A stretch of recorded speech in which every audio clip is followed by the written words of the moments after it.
Oh, is the half-life thing happening now? When is it?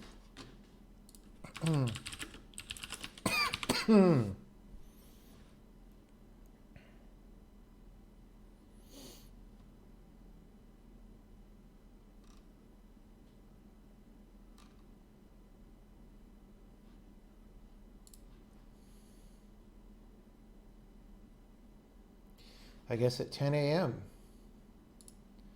Well, I will watch that later.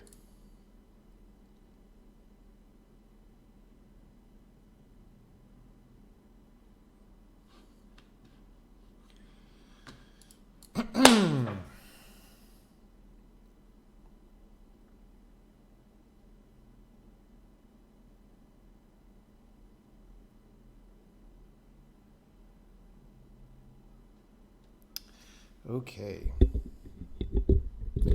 I think I'm going to do some changes to what is here.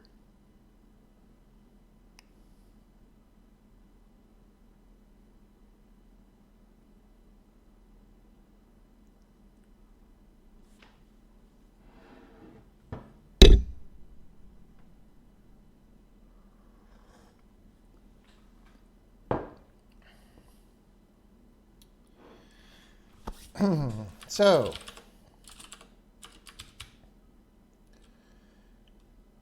in the game so far, we've had this move type, which I don't even remember where that's defined.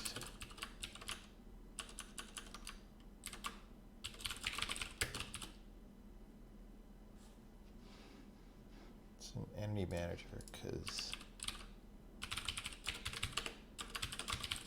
it doesn't need to be here anymore.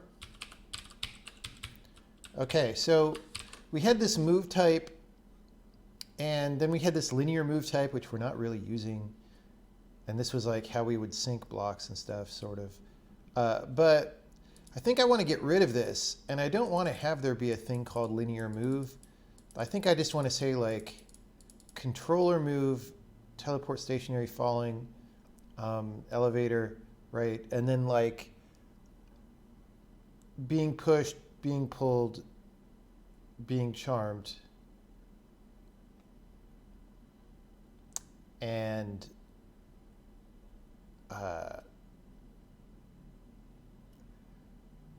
so I want to simplify that out. And then maybe we'll sync up blocks with the dude, or maybe we'll do the run speed thing. There's a collection of things that we need to tweak and improve. So we're going to just start doing that. So I'm going to get rid of this. I'm going to get rid of that. I'm going to say, I'm going to add one. We're going to make linear move 6 for a second. We're not going to get rid of it yet. And I'm going to say controller proc is going to be like that, right? So then down here, instead of testing linear move or whatever, we're going to say if it's a controller proc, well, there's only one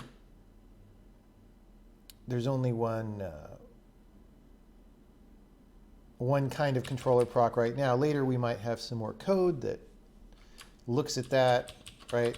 And so linear move, which probably is going to go away eventually, is there. And then we can get rid of driven by a controller. Oh, not that one, but on single move, that one. No, where is it? That one. Because remember we had this weird hack about being driven by a controller.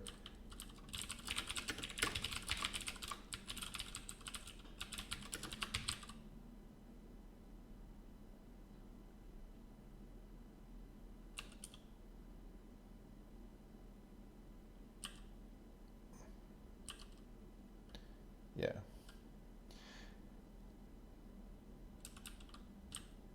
Oh, whoops. Move info. I should be using the move info, so I have to do that all the time. is equal to move type dot controller proc. And if someone sets that, we don't need to check the Excel time, and then we get rid of that.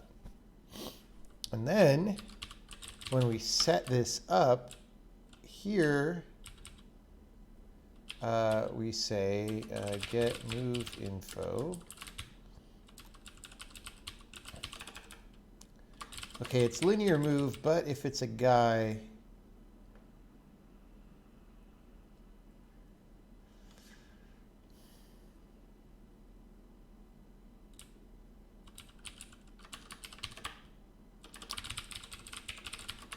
this is a little bit iffy, because the thing is, people who are charmed need to, like, be charmed. That's going to be separate.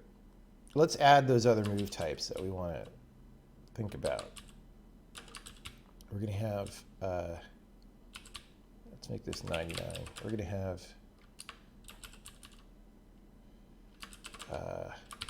charmed. We're going to have pulled, pushed. What else? What else happens in this game?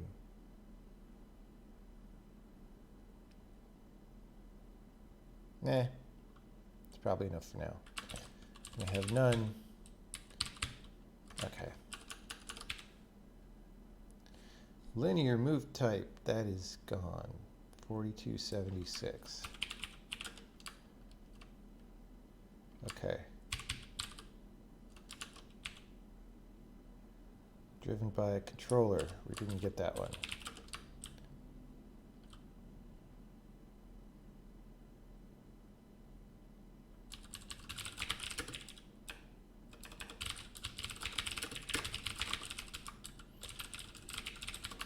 Okay.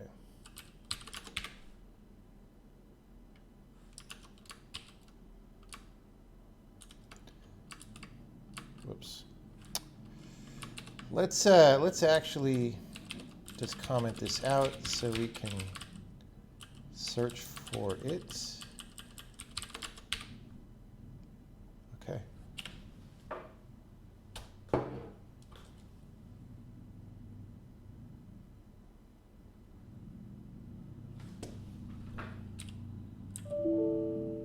Oh no!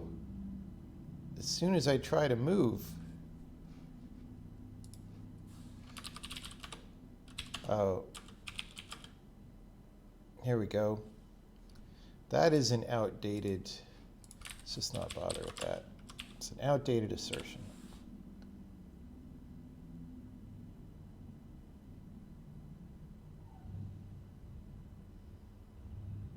Oh, they just put up the Steam page for the game? Is that what's happening? He's not animating! Oh, because we probably animate him if he's on linear move.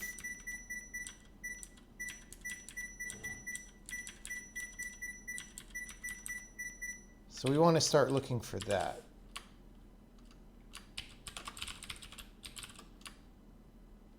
So anyone who specifically looks for linear move,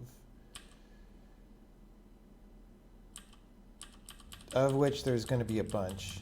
So this is going to be starting to be the painful part of the refactor. But this is the kind of stuff you do to make your code better.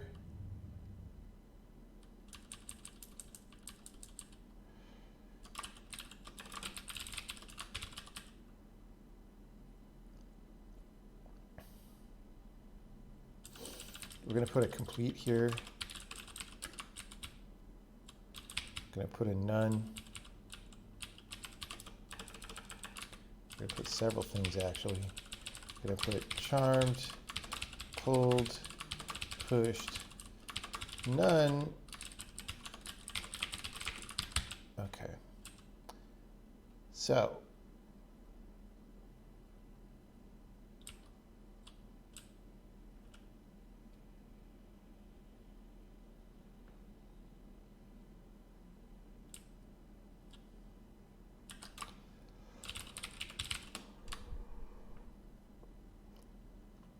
Hmm.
That could probably get simplified later.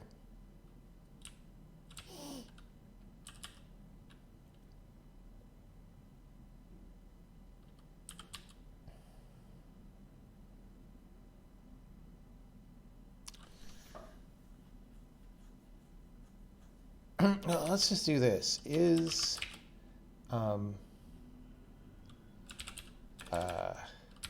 contiguous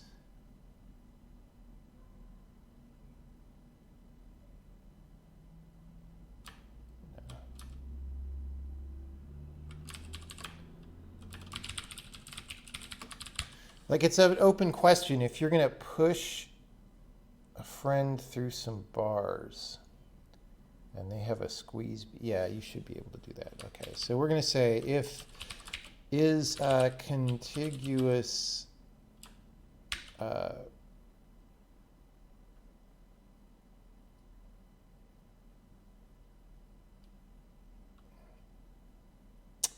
don't know what to say. Let's just call it is linear move because that's what it used to be called.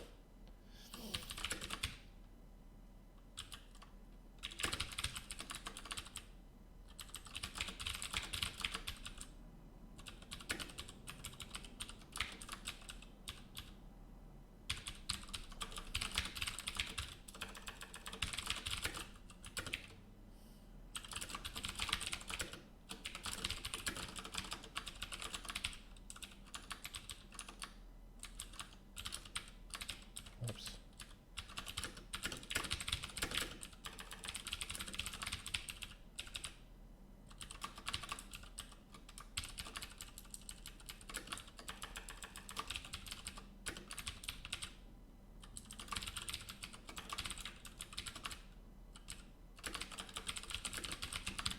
Okay.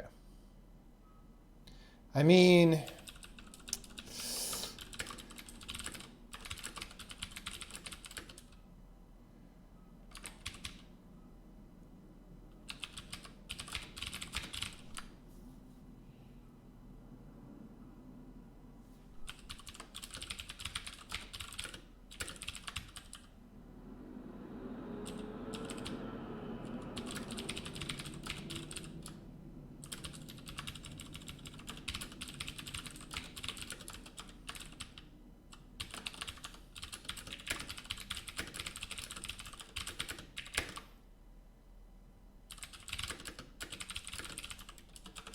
okay. Something like that. Stationary, not included.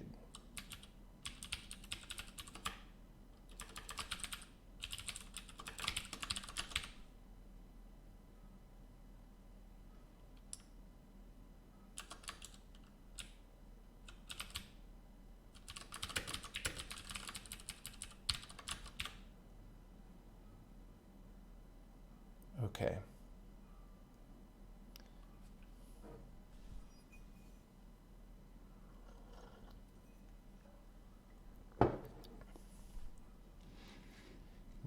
Now what? How's it going in chat? Are we going to support Steam Remote Play in the new game? No. It is a single-player game. Why would you support Steam Remote Play in a single-player game?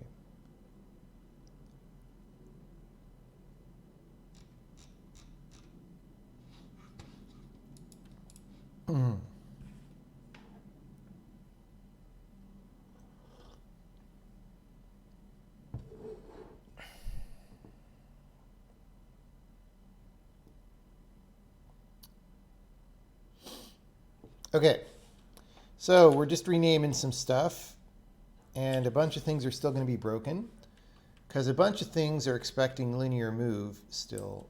Like, we're still not animating, for example. So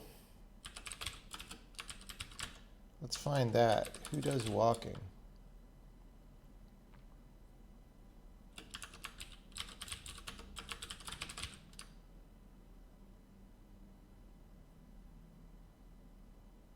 Right there.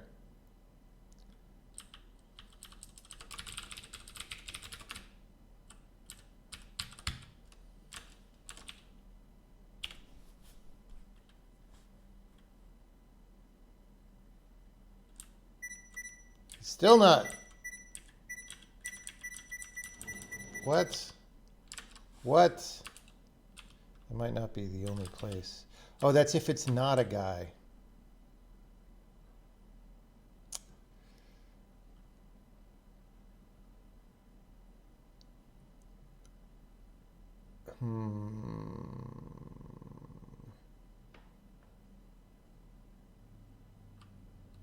Where is this? Is this for Charmed? Oh, this is Charmed.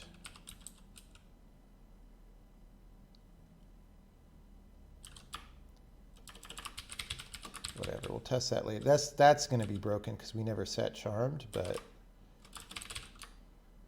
okay. Here we go.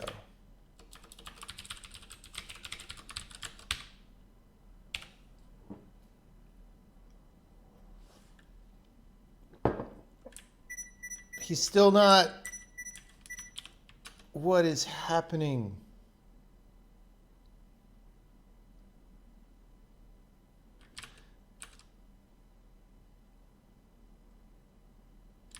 Maybe we don't get here from. Oh, look.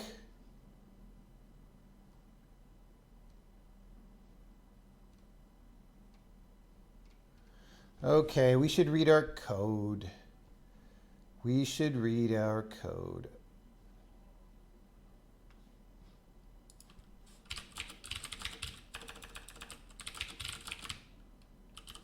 Okay.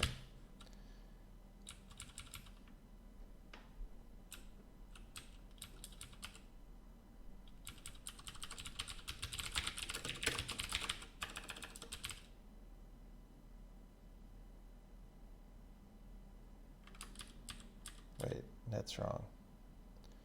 That's wrong.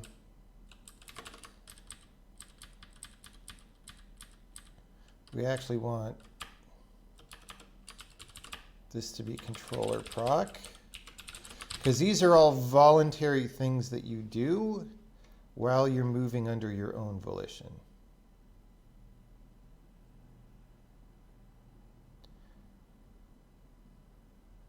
I don't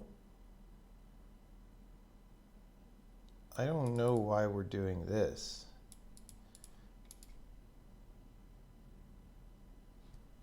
This doesn't seem necessary at all.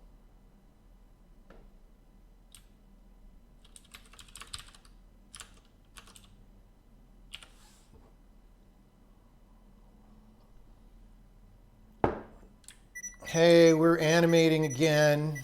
We like that.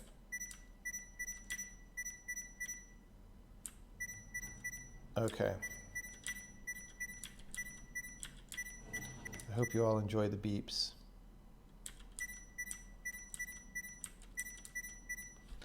Okay. Let's get rid of the beeps for now, because this isn't what we're working on.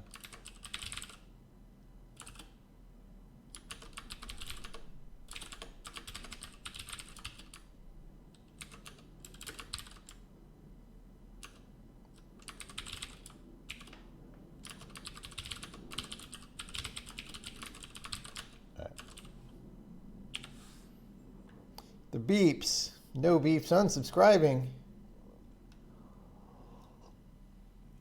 I can't believe I've been streaming for 18 months and making amazing Twitch.tv bank.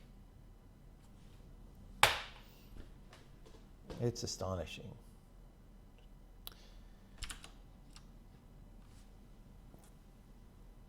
18 months. How is that possible, 18 months? It doesn't make any sense. Doesn't make any sense.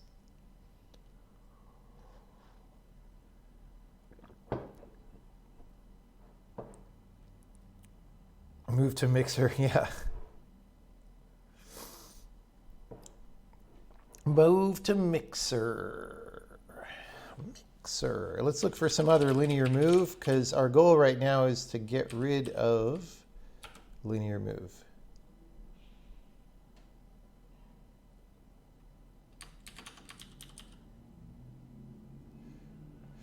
So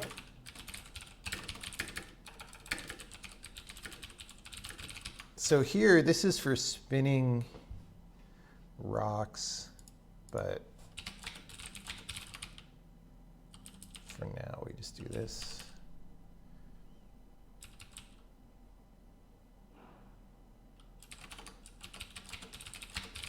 It'll be easier, like if we want to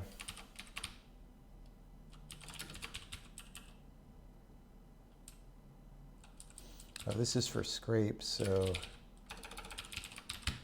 horizontal only.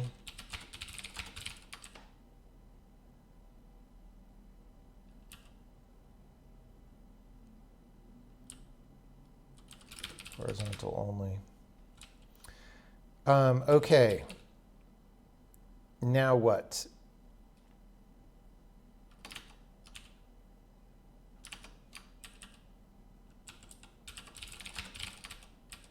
Looking for more. Oh.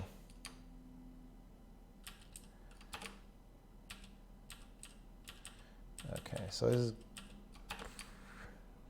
boring walk would be, well,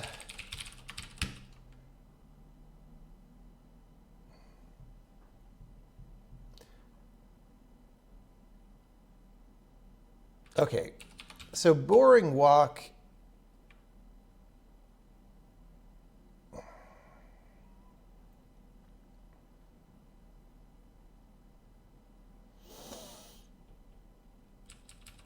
we're just going to make a new one of these called linear interpolation, because if we don't want to write a controller for something yet or whatever, we want to have this lazy. We want to have this lazy thing. But I want to make sure that I change all the old instances of linear move, so I don't want to keep it. I don't want to keep it the same thing. So that's what's happening. Instead of calling this boring walk, we'll call it boring interpolation, which is a longer, more annoying name. And mostly it's being used by Friendly Dragon, which we probably do want to make a controller for that at some point, just to stylize. This is the mirror sinking into the water, which we probably don't want to be linear in the end. So at some point, we'll probably make customized things for all of these. This is rover motion, which probably wants a controller. So boring interpolation really means later we'll do something better here. All right, so now we're going to fail to compile because we took out linear move, and some people still use that, but that's good because we want to change those. All right.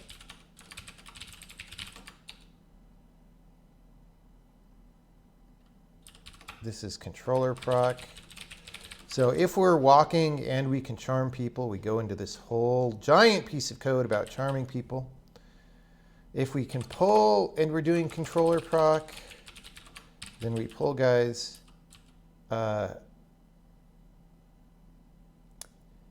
If this is for any kind of contiguous move that's horizontal, We just detect if we've ever wrapped around the edge of the map and set some flags if that has happened.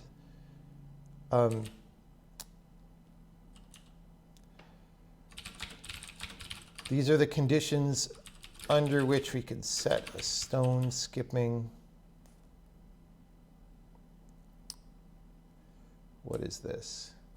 This is about whether we could go somewhere, right? Yeah, okay. So if we're a guy and we're trying to walk into fire voluntarily,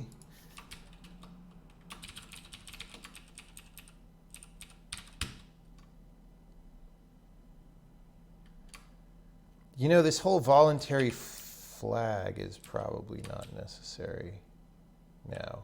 Because voluntary was just like, oh, if it's marked linear move, we still don't know if you're being pushed in or not. But now we do.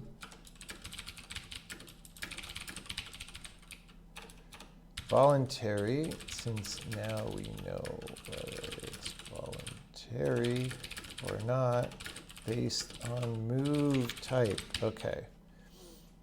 So I'm pretty sure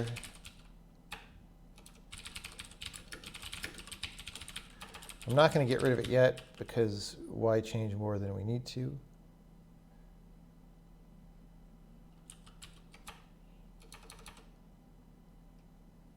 You know what?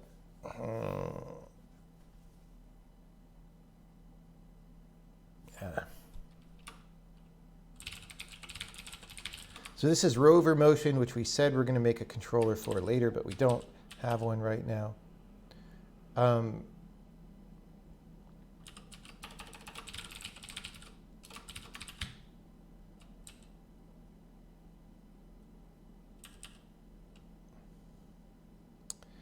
Okay.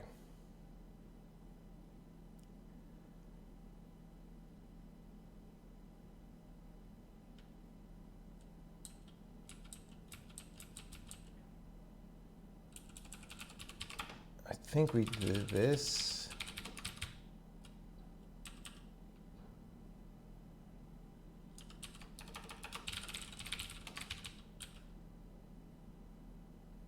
I mean, we don't need to mention the other move types if we're just doing teleport.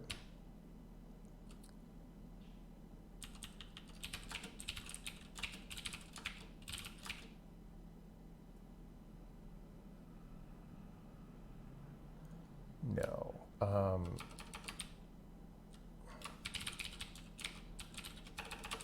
That's that. Okay. So that's everything in that file, but there's stuff in other files. Just this.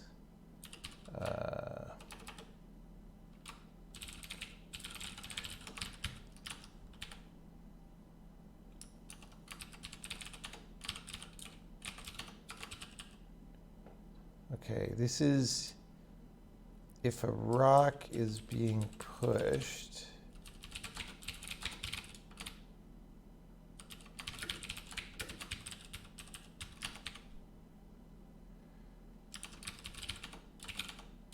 How did we miss a linear move in here? That doesn't.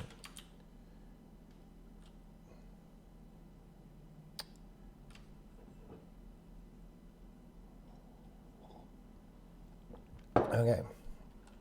This is just if we're not teleporting out from under something.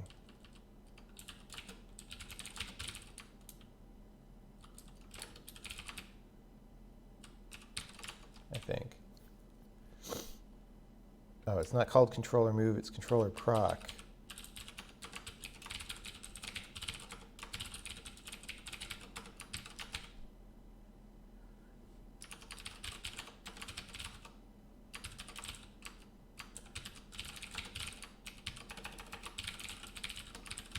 The lilies probably want a little controller on them.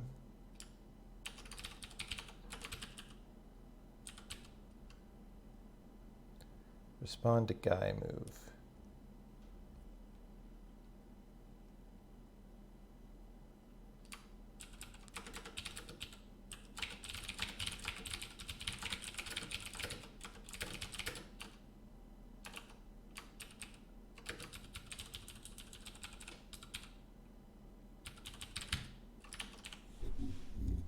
Okay. That's pretty good, actually, for such a annoying change. Who knows what we broke? Possibly a lot, but okay. Well, now we're not making this sound anymore, and the rock isn't tilting.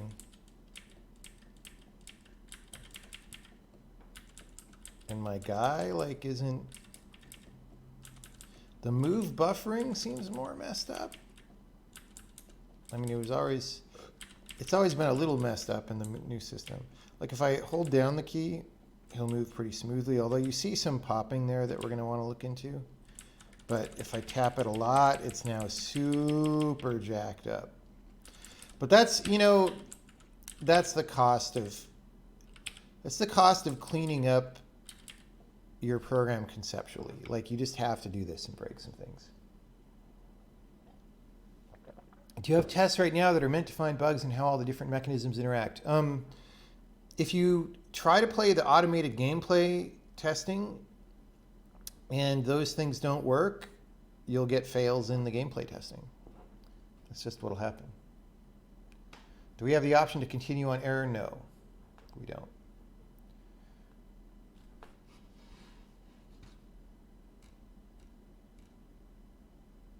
What move type is a rock on a moving lily pad? Oh,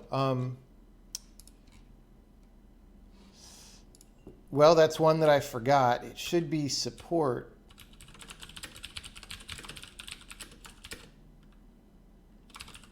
But I forgot to add that. So right now, it might just get its move type copied from the other thing, which would be bad.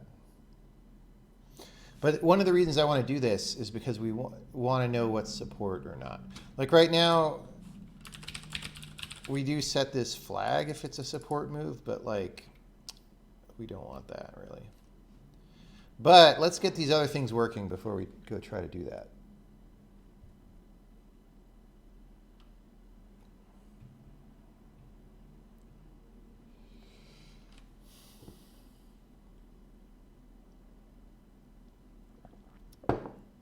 Okay, so why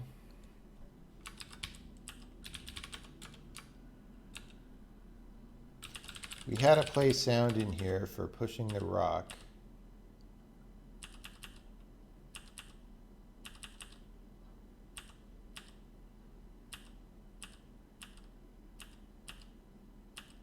Push block.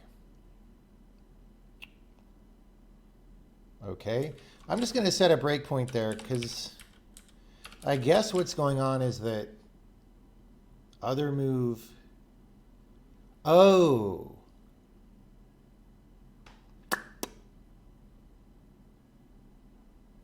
Okay. So first of all, remember when I was going to set the move type? Yeah.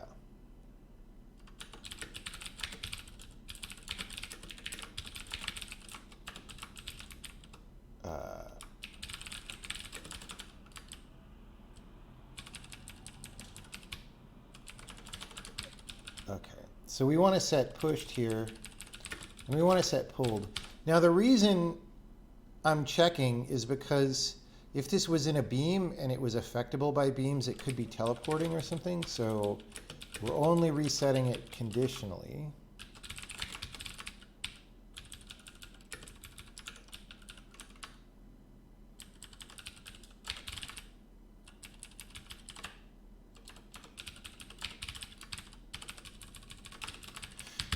So we're going to override that in the case that it's just a linear interpolation. Okay. So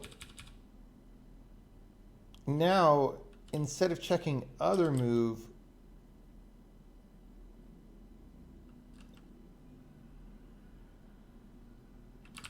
well, I guess this. I mean, this is kind of redundant with this if statement up there.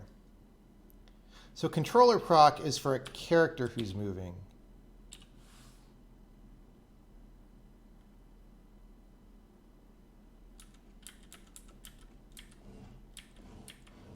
Okay, so now it doesn't actually move, but it sounds like it moves, and that's something. Let's go to our... So when we added these, we never had them do anything. For now, we're going to have all of these do this. Right. And then we'll do something with more character in a bit. Or better, something that'll actually sync them with the guy, right? Okay, so now we're able to push.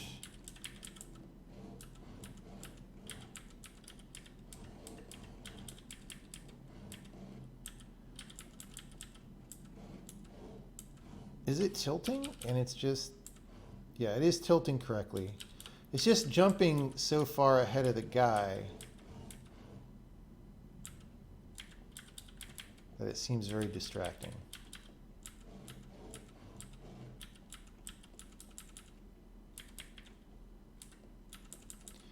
I'm going to have to, like,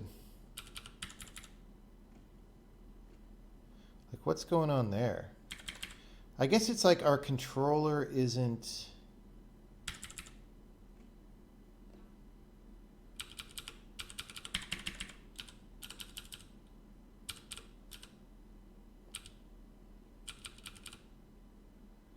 Like I could set a breakpoint somewhere like this when we want to debug this.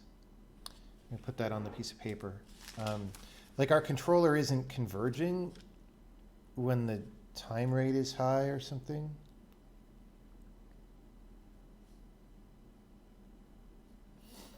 Okay, but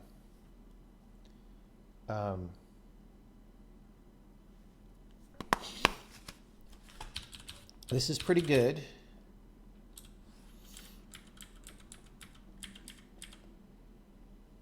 We want now,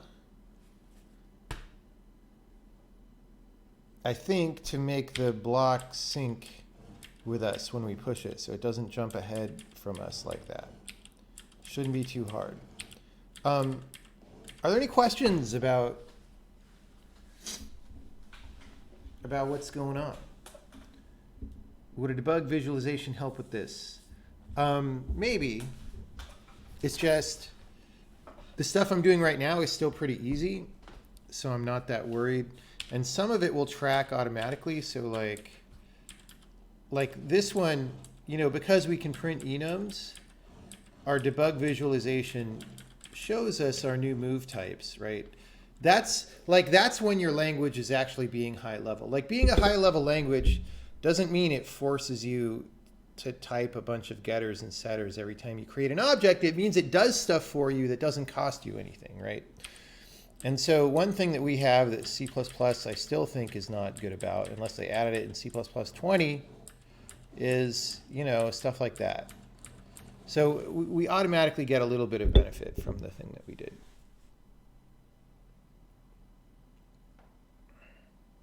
So right now you're making the rock move with the guy. Well, I mean, we're fixing all kinds of things.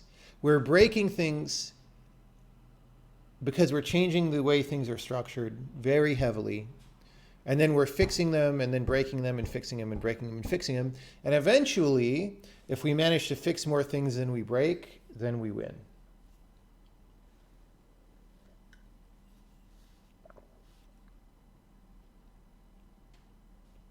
Do I know how we want the movement to look like, or we're still exploring and iterating? We mostly know. What we're doing now is not about look. It's about robustness of the system for gameplay logic.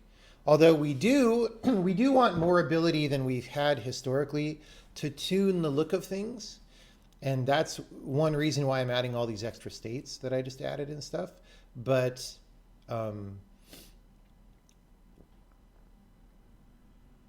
that's not the main reason why we're doing this. We could have added these things to the old system. It's just the old system had other problems.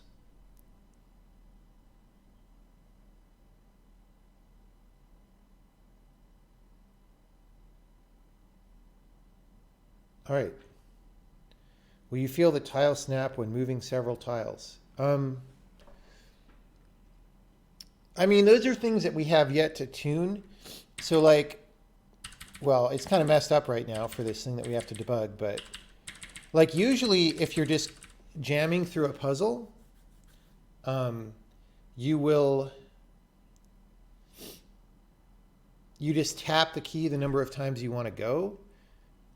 And you're not, like the movement buffering is all good like that. So you don't really want a strong tile snap feeling on the player in that case because that's desynced. Like the time the player gets to the tile is later than when you hit the key. So you really just want to hit the key satisfyingly, right? But we'll see. Let's fix this next. Let's fix this weird Benny Hill jittery action because that looks bad. And it's also annoying. It prevents us from having good feeling motion. But are there any further questions? I'm going to heat up some more water and then we'll do that. Oh wow, that I forgot there's that video from the session I did down there. I need to make a link of YouTube videos or a list at some point. Questions on the movement?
What is the genre of game 3? It's a secret. How do you handle slopes? We do not have slopes in this game. We might add them, honestly.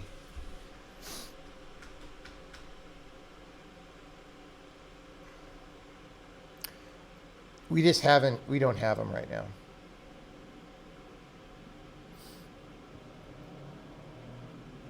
Was this movement bug recently introduced? Probably, yeah. Did I watch the Half-Life Alex trailer? No. What led to a refactor of the movement system?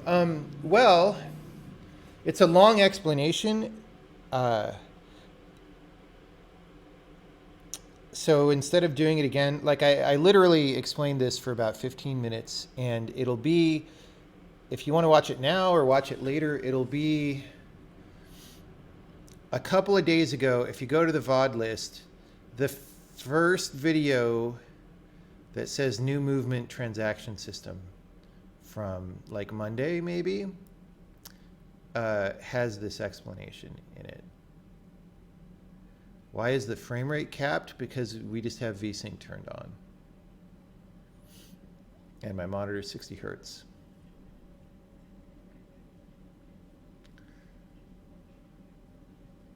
Wouldn't slopes introduce a huge amount of puzzle space that you wouldn't really explore?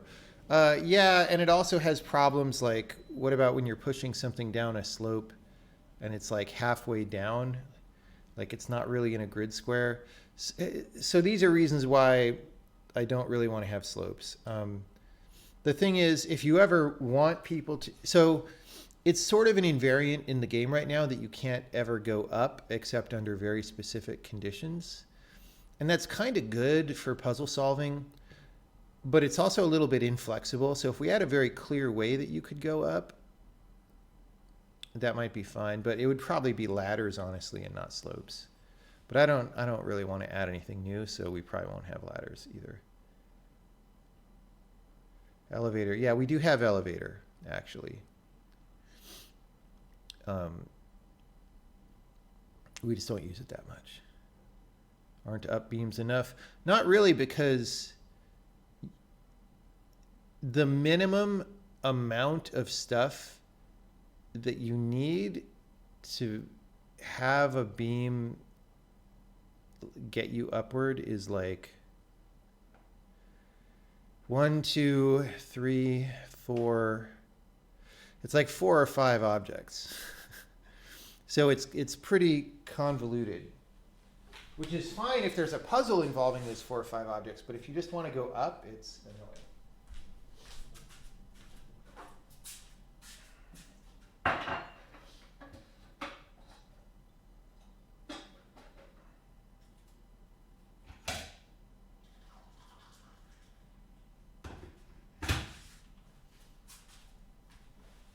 Actually, it's more than that. Okay, here's the thing. Here's what you need if you're going to use a beam to go up. You got to have a purple beam, okay? You've got to have a power source for the purple beam, which means at least 1 gem and at least 1 socket. We're already at 3 things, okay? You have to be able to get in the purple beam in one direction and have it bounced. And the most convenient way to do that is to get in it horizontally and have a vertically facing mirror, right? So that's 4. The mirror has to stop somewhere. So there has to be an object that blocks beams. That's 5. That object has to have an empty space under it that you can end in with a floor under it. That's 6. But the thing that blocks beams also has to be held up in some way by a gate or something, or a grating. I mean, that's not solid. So that's frickin' 7 things. It's like a lot of things.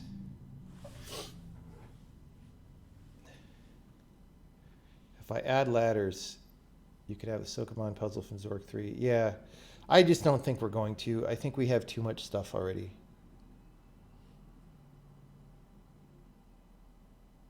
Or to say the puzzles are on par with the witness type puzzles. They're just very different kind of puzzles. You can't compare them that directly. There's certain kinds of stuff that witness puzzles do that these puzzles just don't do, but they're not trying to do. And these puzzles do certain other things that witness puzzles don't, right? So there are some levels in this game that are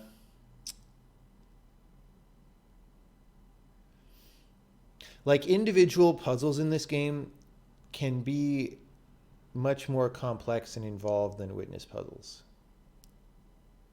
right?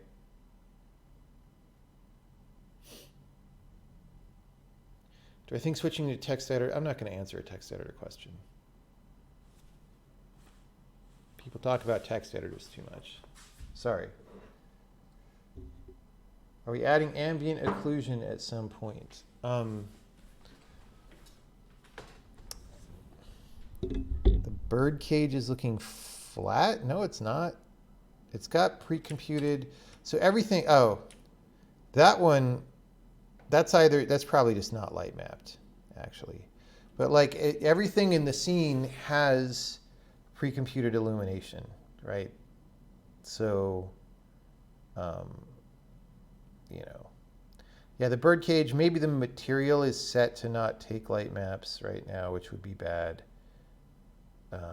Something like that, I don't know. It didn't seem flat when I looked at it, but it is actually.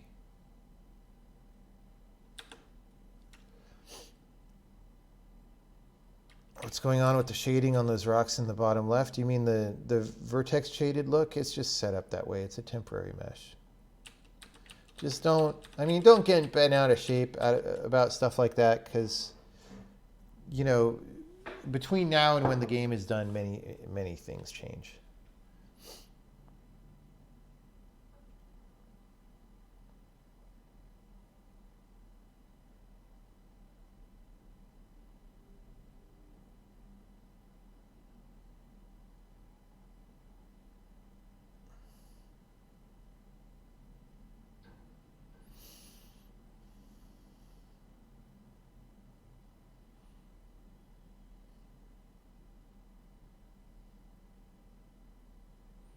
Is the water at 2 different height levels under the bridge? Probably. I mean, I doubt we've edited the level much.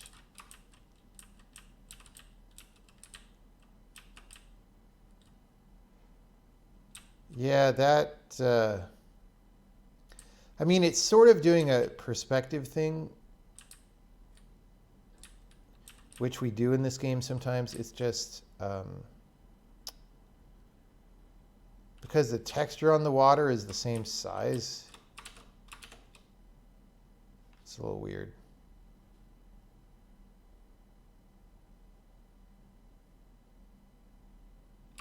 Like, I don't know what people are going for here, but probably shouldn't do that.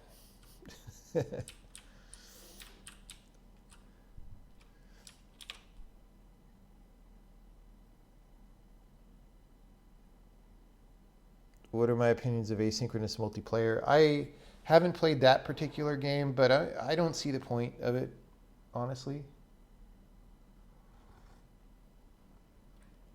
It always seems like a gimmick.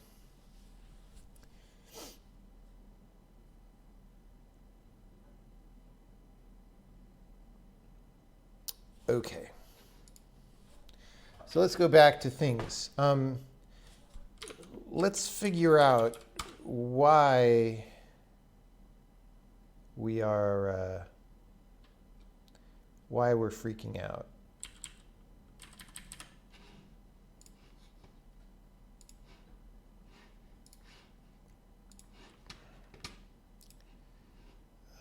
So we're going to want to break in here, but we're going to want to make this, whoops. We're going to want to make this situation happen, right? So we're going to want to do this and then try to break while we're like not converging, right?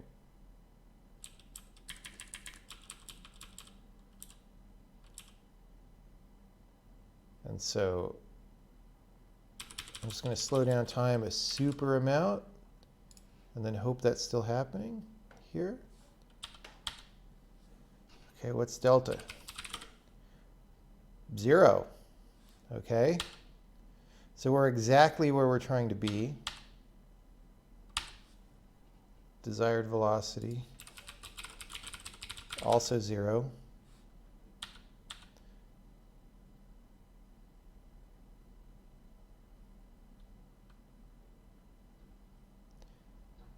Right. So we're hitting the singularity because, you know, normally we normalize a vector to get a unit, but when it's 0, you can't get a unit vector anymore.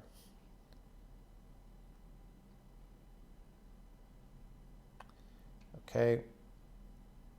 So all our velocities are going to be 0, right? So dx is going to be 0. Well, very small. Oh, because our current velocity is not yet 0.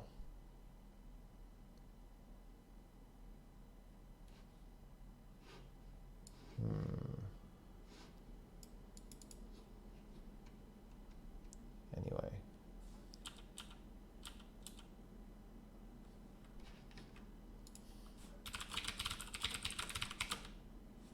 New sign distance is 0. So that should be fine.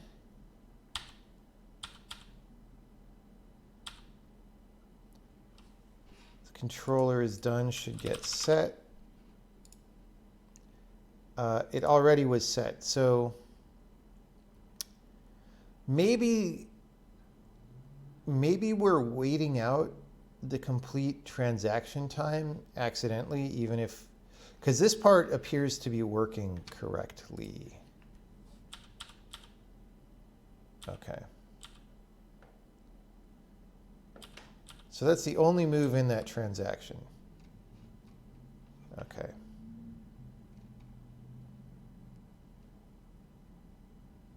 Whoops.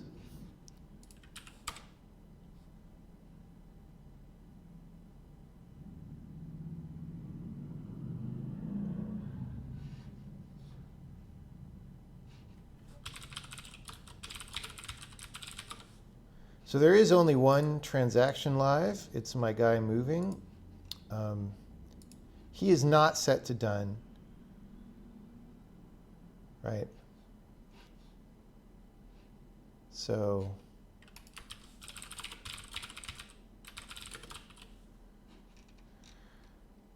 we can go here for the next frame, I guess.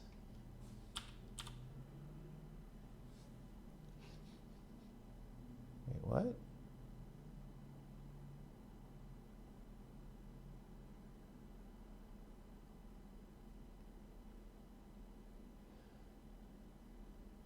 Okay. Right, okay, we don't allow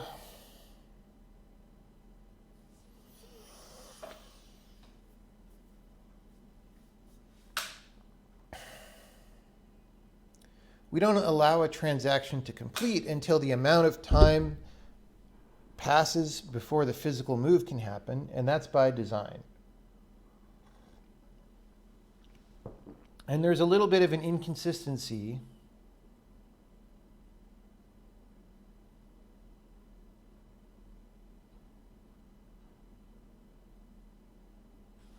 I think. This DT.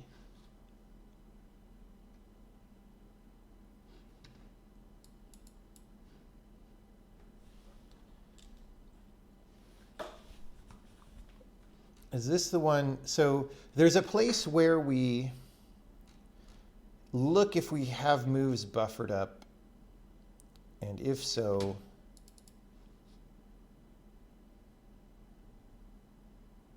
we amplify the speed. And I think we only do that. Oh, we do that here. Okay, so this is a problem. This is not going to be transactionally consistent. If we speed up time only for this transaction,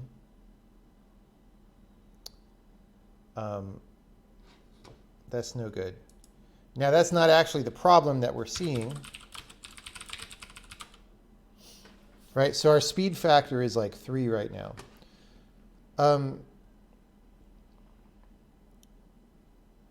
For some reason,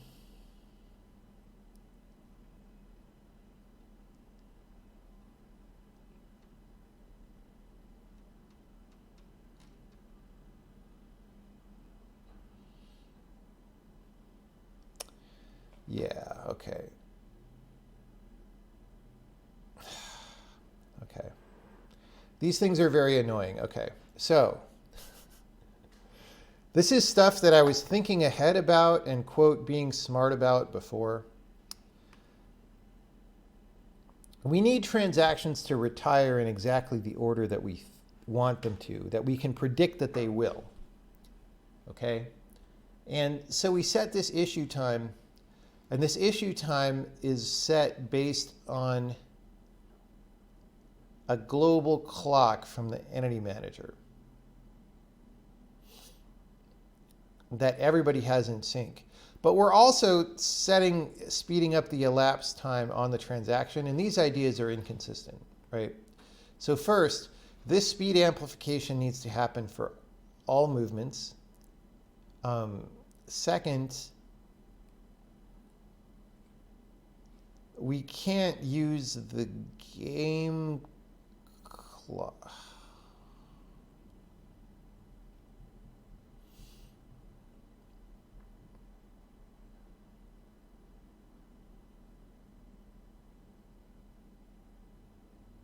I guess we need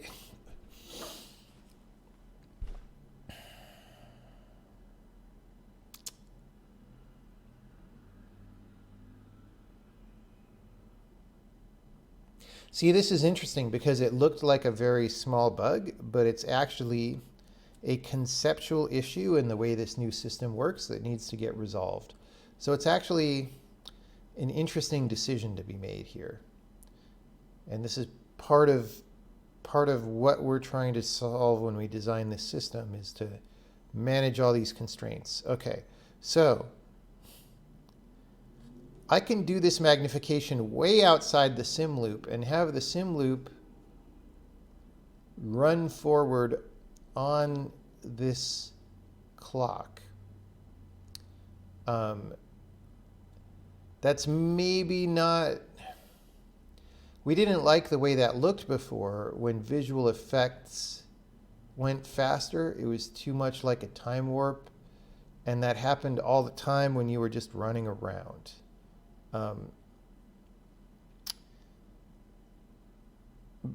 But it's more important right now to make the move transaction solid. So we could have two different clocks. We could have like a cosmetics clock and a gameplay clock, right? So I feel like that is the right place to do this.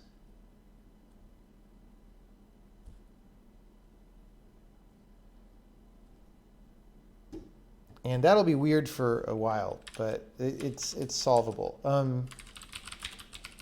We set player speed out in simulate. So let's just cut this out. This is not ever going to be good.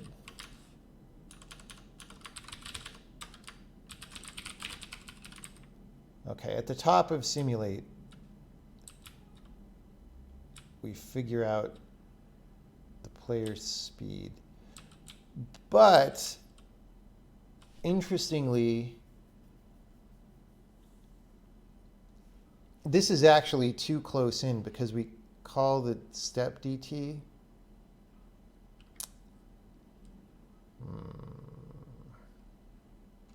We need to look at this. Okay, but we want to do something like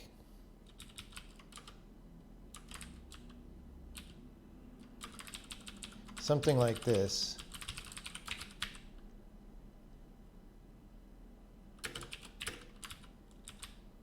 This.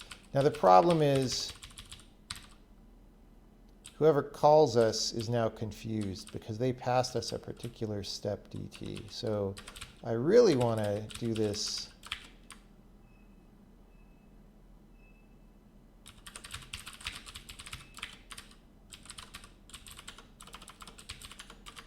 in main? Yeah.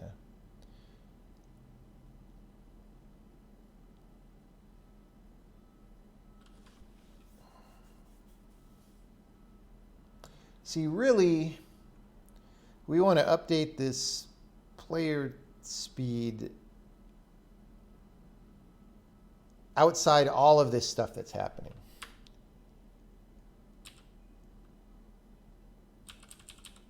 Okay, this is nonsense now.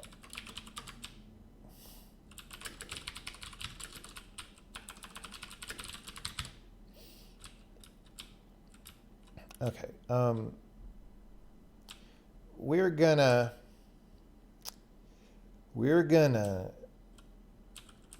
do this into a separate function.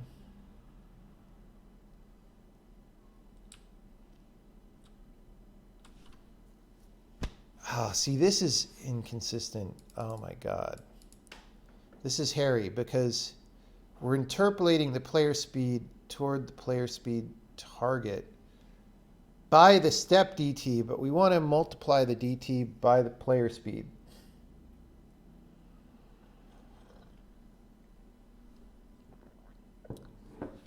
But we want to multiply the... I guess if we interpolate the player speed by wall clock time, that's fine. Okay, let's get this out here. So, okay. So we're going to say update player speed based on buffered moves, wall clock dt is a float. So we count all these.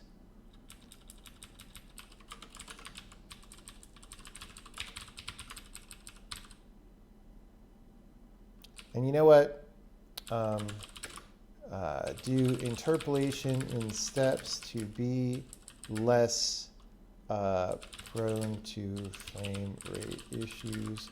Cleanup, we want a better controller here. We're going to say num steps is 10 for 1 to num steps.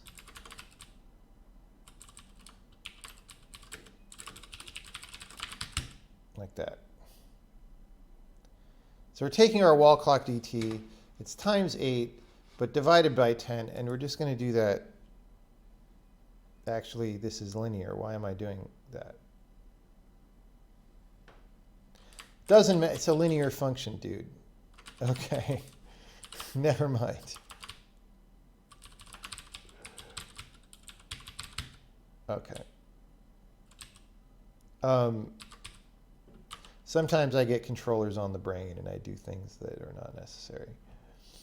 Okay, so now we want to call this way outside the sim loop.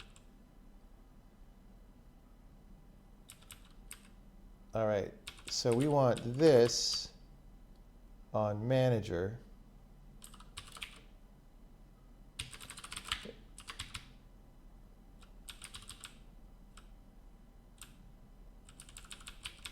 And then we want to do that.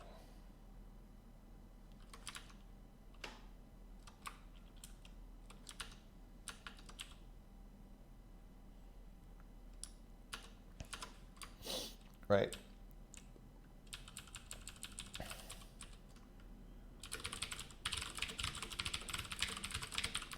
Okay.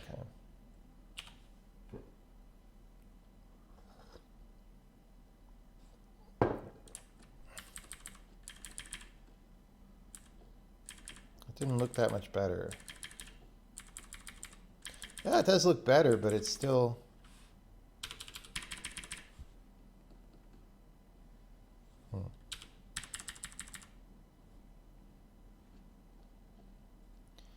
He's still like stopping between.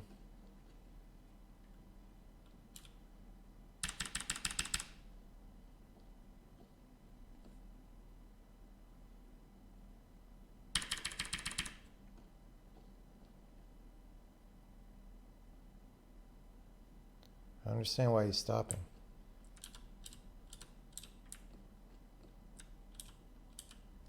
So this is just me holding the key. He's even stopping for a frame there. That might just be a snap at the end to correct. That's a level of problem we could worry about later. But when I tap the key a bunch of times,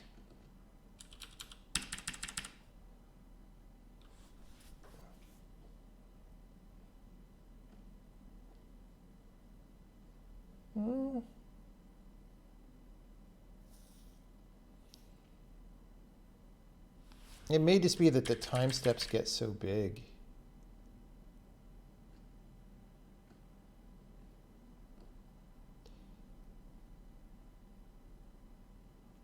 Like, I don't know, see how he's like pausing at the end of the square there?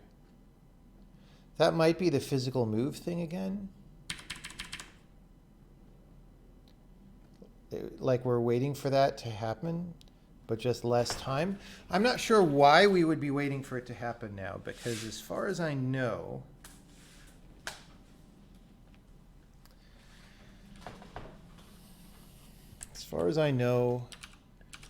that shouldn't be an issue. So our step dt is clamped. Let's look at what that is.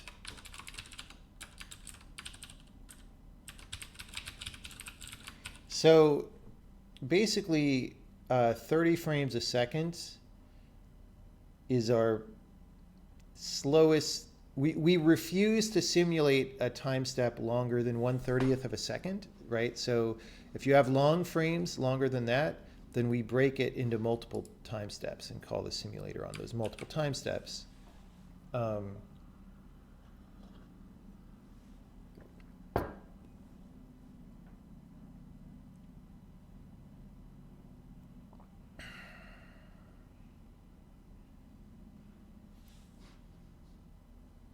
Do we use this anymore? Oh, yeah.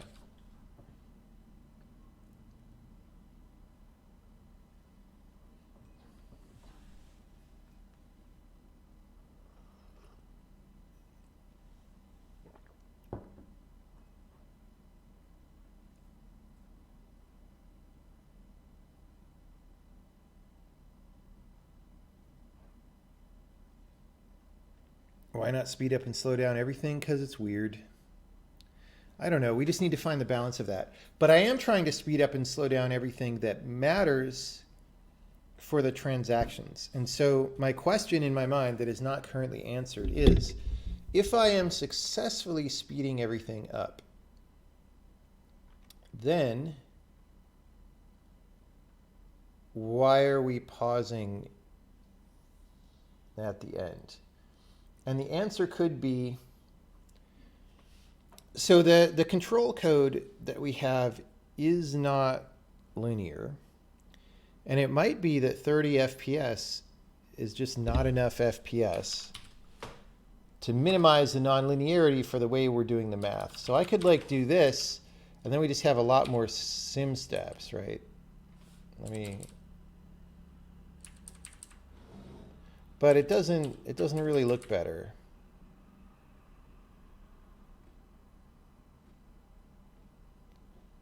Like those pauses are quite long.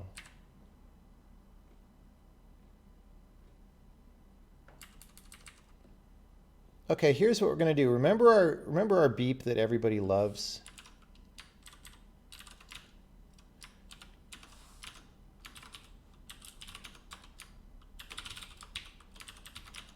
Oh, there's a move transaction.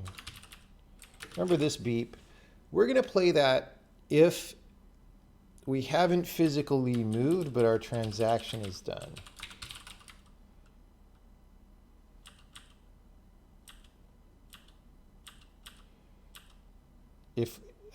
If we're controllered.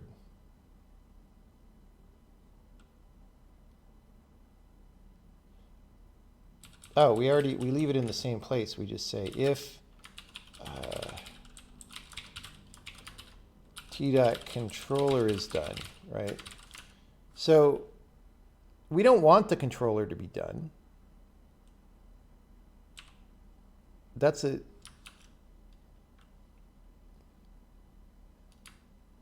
single move.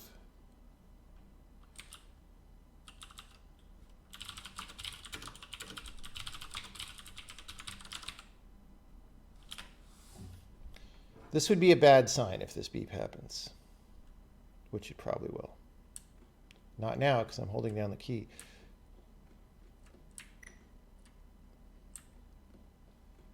It's weird how like even the animation seems to be, yeah, anyway.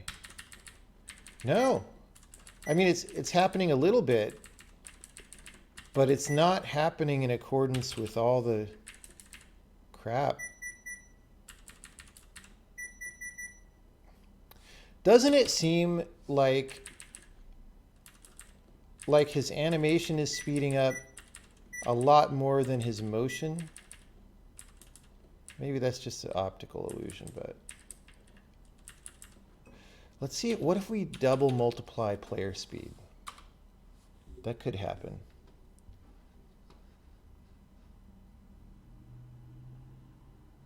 Okay, wait. This...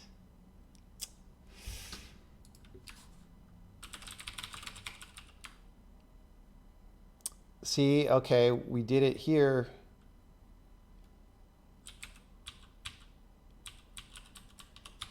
That's no good. I think we were already double multiplying player speed. Okay, that was definitely bad enough to cause a problem.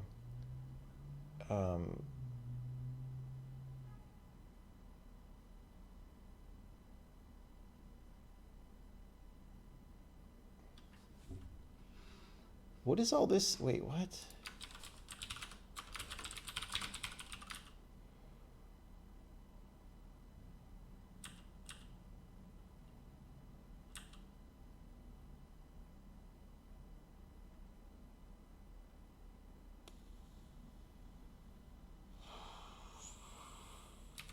That should not happen.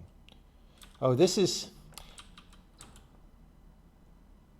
something that we already commented out in the other check-in that is not updated. So I'm not going to change it because I don't want to make a merge conflict that we don't need.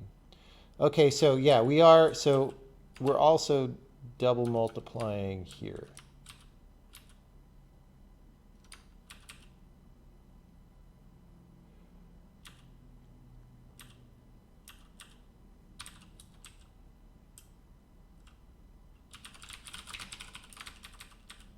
So we had way too many.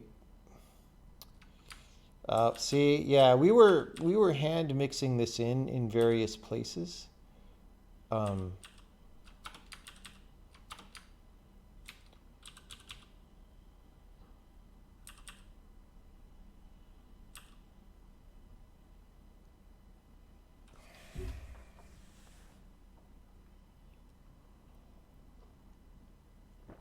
Okay, however, this might not be the right solution long term.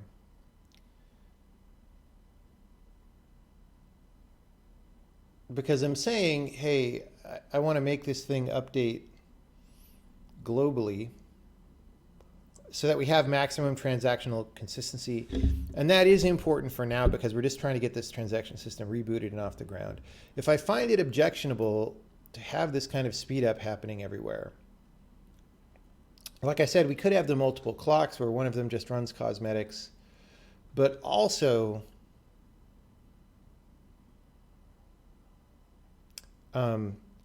like it only actually matters if you register your transaction early, if somebody else has a dependency on that transaction time, like they decided to do something before your transaction retires or whatever.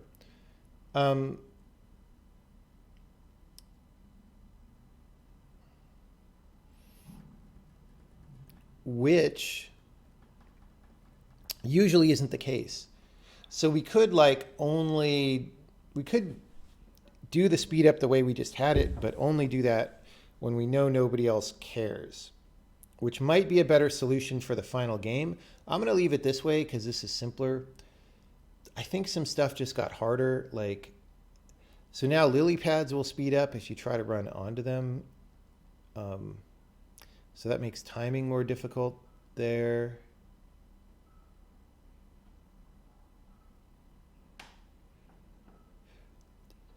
So part of what's happening is, we just make time goes faster if you buffer up a lot of moves, but maybe you could just run by tapping the key, right?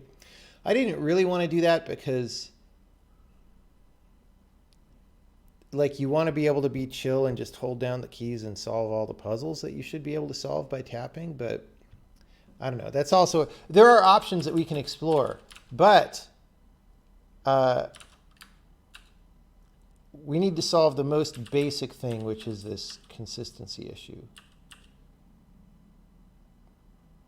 Okay, so I think we got all that.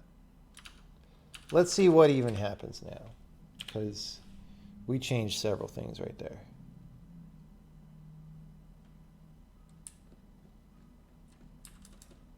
Whoa, what happened there? So it's not as crazy.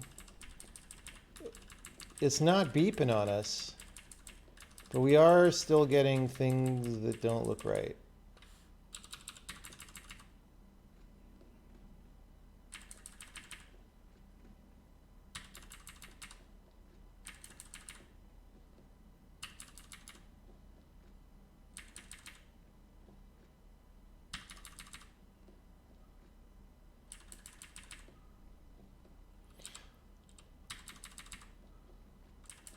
But maybe it only looks messed up at full speed. Like,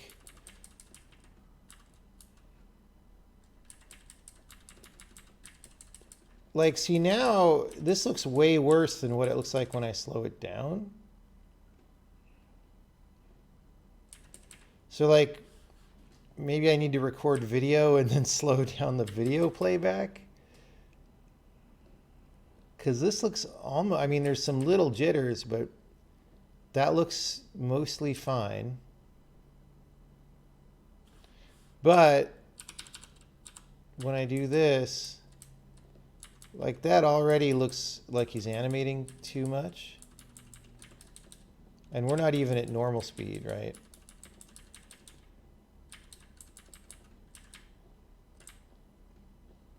So I don't know what's happening there, but we're not beeping. Let's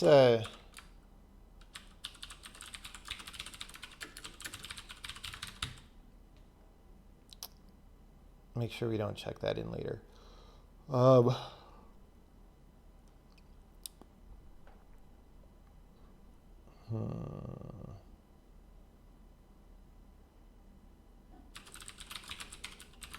Let's double, triple check for player speed. Way fewer mentions of it now.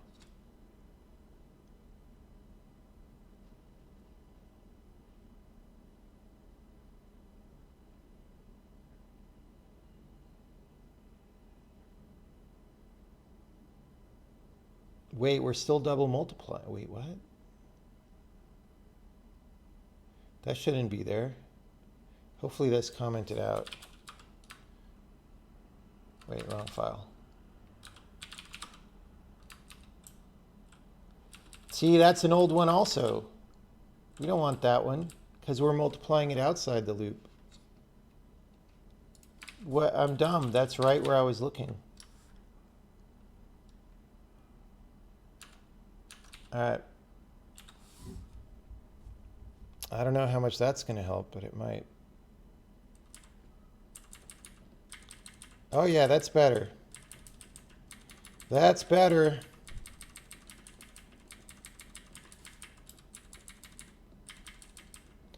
Still a little bit of weird stuff, but it's definitely much improved.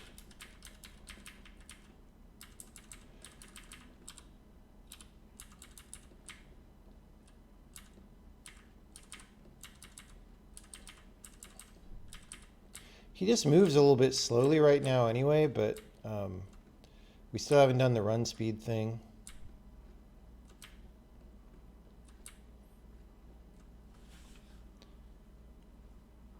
Did we make the SVN pre-commit hook look for no check-in yourself, or did you buy it? Why would you buy something that looks for one string in your check-in unless you've given up all hope of being able to program? Would it be more clear what was happening if you turned off the character animation? Maybe.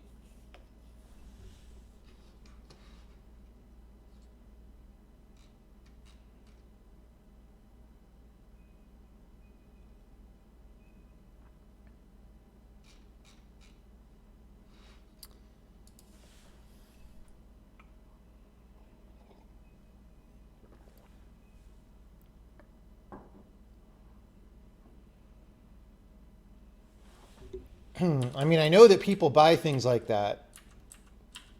I just question that decision. I mean, you know, if you bought something, it would do more than that, and you would convince yourself that you really wanted the other things that it did, when in reality, maybe people are just scared to write a program. Not even a program, write a subroutine. I don't know what this jitter is. It's probably, okay. What that probably is the following.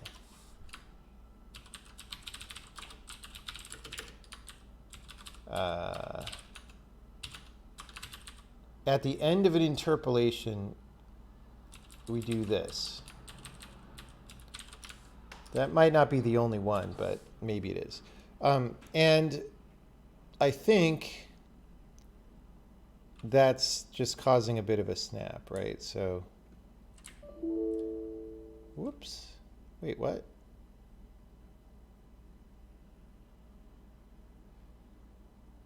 Let's just ignore this for now. Okay. Does that happen? No? Okay. Anyway. One thing at a time, people.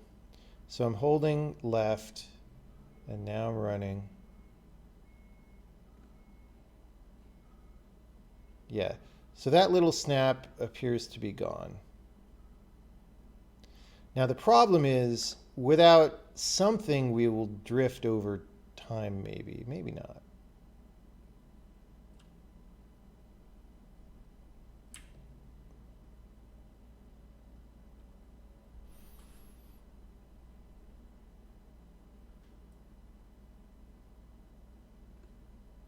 Yeah. We'll try just keeping that out for now. So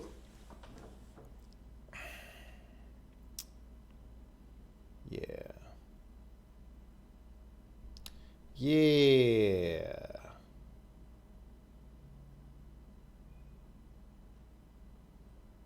It's a weird thing because, you know, one of the things I want to do, maybe tonight, maybe tomorrow, is start attacking support moves, which are going to be complicated because you might be pushing something that's also moving laterally. And so you don't want to do that snap that I just took out. Like something, there could be like some lily pads going this way, but you're pushing some stuff across them this way. But they also should get carried, and like that's going to be annoying. But because of that, the right thing needs to happen.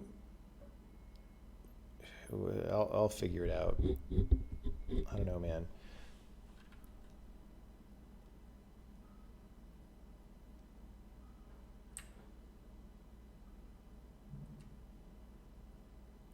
Okay. Let's, as the last thing we do on the stream, because I should go to the office at some point, pretend like I have a real job. Let's actually sync up the rock, because right now, if I push on it, it just like flies away.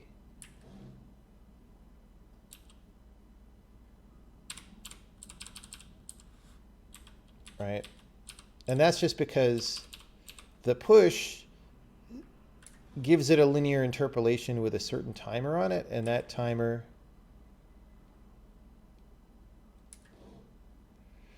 has nothing to do with the dude. Okay. So when we push something, we could say, here's who you're being pushed by, right? Although we know it's the 0th guy in the transaction. So we don't actually, okay. We don't actually need to do that.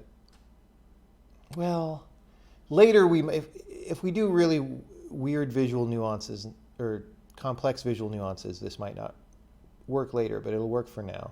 So here we go. So here, instead of falling through to linear interpolation, we're going to say the following thing.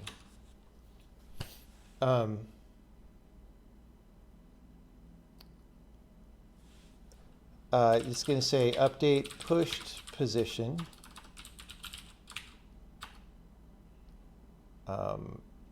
E. We're going to pass the entire transaction, also the single, also the DT. We probably won't use the DT, but we're going to pass it anyway.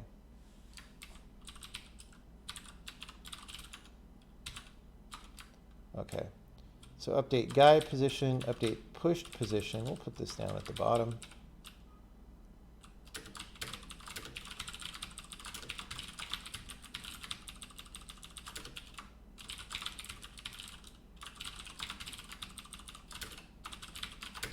Okay.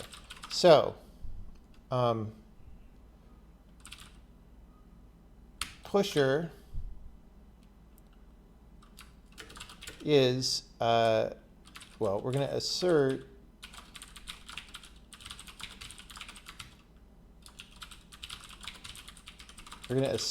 pusher is not us, because then something bad has happened.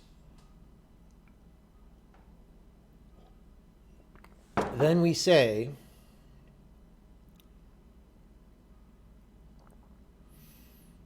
what do we say? Do we say, well, let's look at our single move. We have a start position and so forth. So we want to find the current visual position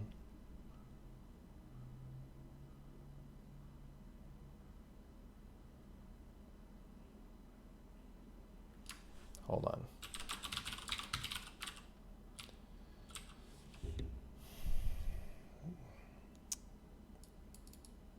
So I don't remember, like it depends on whether this is the position of the guy or the gameplay position where the move starts. Let's pretend it's the actual gameplay position where the move starts and hope that that's accurate. Okay, so what we can do is look up the entity, right, which is slow, speed, redundant entity lookups if we are pushing many things. Okay, but let's call this push single, pusher single, and then pusher is going to be the entity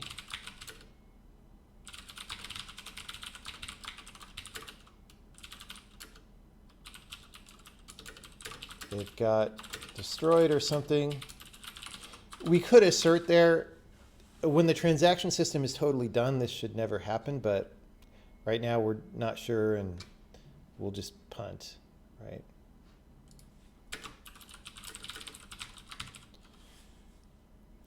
Got to give yourself some slack when you're getting a system up and running. Well, you don't gotta, but I do sometimes. Okay, so, and sometimes that bites me in the butt. So sometimes it's a mistake, honestly. Anyway, we find the pusher. So now we're going to say delta is wrapped delta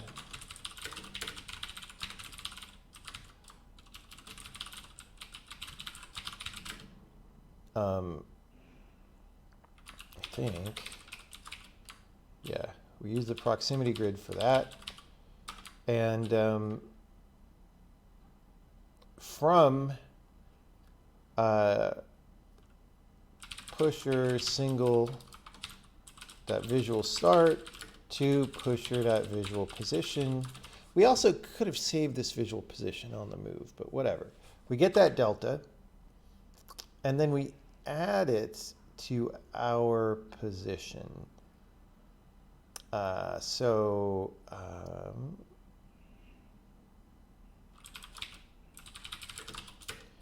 Maybe wrap. I don't know why this takes a manager and this takes a proximity grid. I think it's because I just got tired of doing all this when I made this function. We maybe wrap this, comma,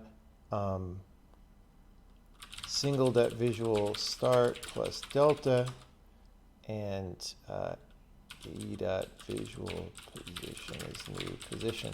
So what we're saying is, like, look, if somebody is pushing us, we're just going to look at what their offset is, because their move is not a simple linear move across the square. It's got all sorts of speed parameters on it.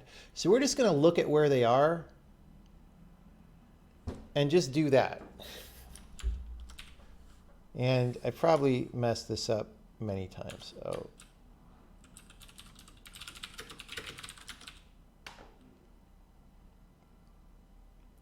Procedure call did not, oh, find, this is manager.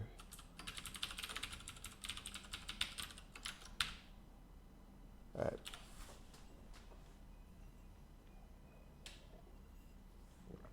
Okay. Hey, look at that. 60% of the time, it works every time.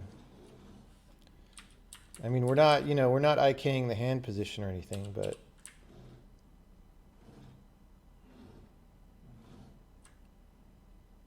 so see how it's like offset though?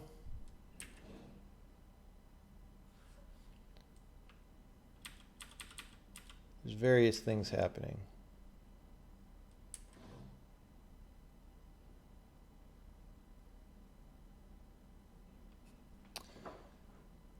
I'm not sure why it's offset so damn far in its square.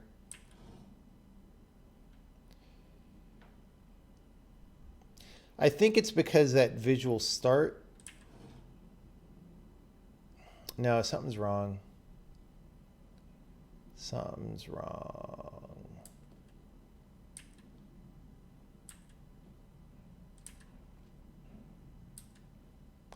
I don't know what's going on here. Like the blend time on these animations is whack. That could have nothing to do with what we're looking at.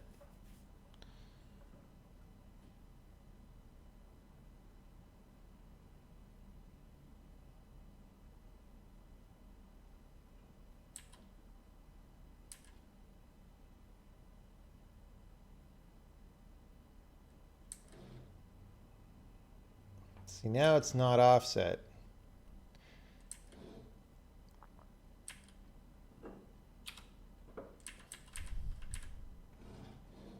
Okay, so there, see, he had some weird acceleration and whatnot. And he's probably still offset. You can't see because he's smaller than the whole square.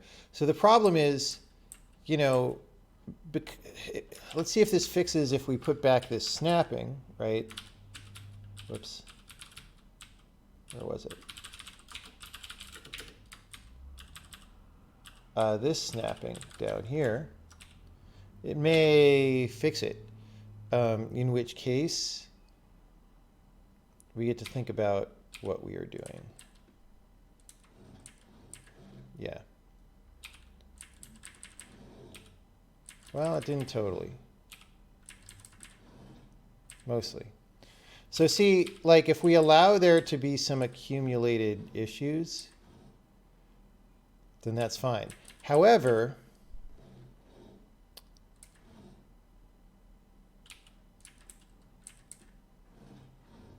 I mean, I guess I'll leave the snapping in for now. Whoa, that was an undo issue. Because we don't reset the transactions when we hit undo. So if I hit undo while a transaction is in process, it's still in process, even though the guys got teleported to elsewhere. So that's why we got that weird going through the wall. It's because I was just flailing on the keyboard. Okay, so now here's the thing. We already mentioned how lateral motion was like a thing. And so, like, see how the block followed my character's,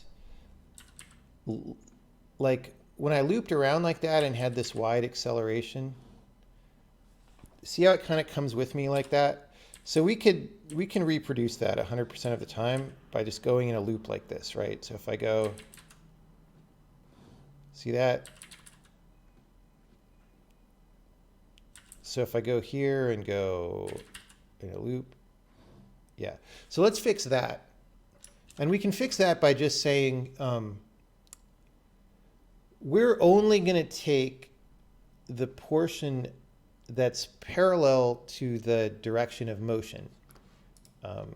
We know what that is as well. So, whoops, I was right where I wanted to be. So this single move has a move info which has a delta on it, right? So now here we get this delta. This is the offset between the start position and where the guy is right now, but we want to filter out any error to the side, right?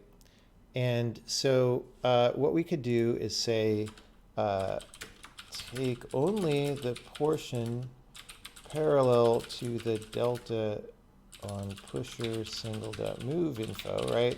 So we're just going to say dot is dot product of delta. We could abs it, but delta pusher single dot move info dot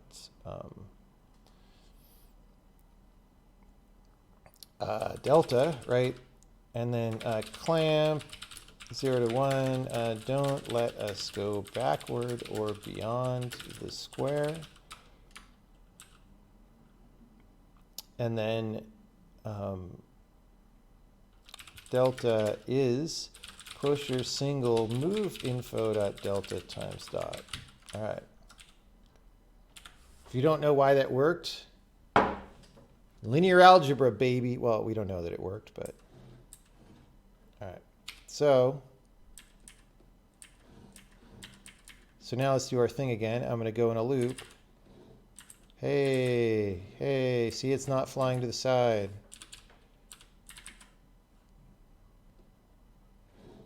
See that? See how the dude swooped around in an arc, but the thing didn't?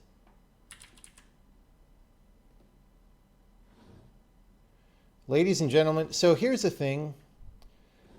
Back in the 90s, when I was first learning how to make 3D video games, it was hard to understand this stuff. And like what I just did in like a minute or 2 minutes probably would have taken all day back then.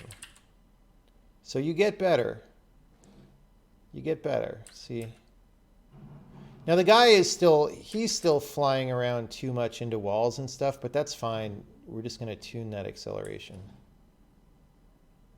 All right. I don't know if it would have taken all day. Definitely like intersection problems probably took me more than a day back then.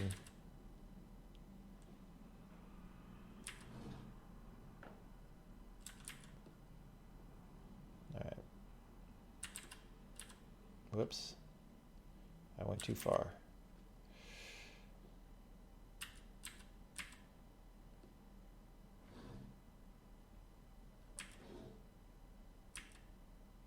Check north-south direction. I can't really do that on this map because there aren't pushable rocks off the edge, but we can go to a different map that has space. Like it'll be the same, right? But okay, so if I go down, right, up, see that? He had lots of sideways error, but the frickin' rock went straight up. Why? Linear algebra, that's why. Learn your linear algebra.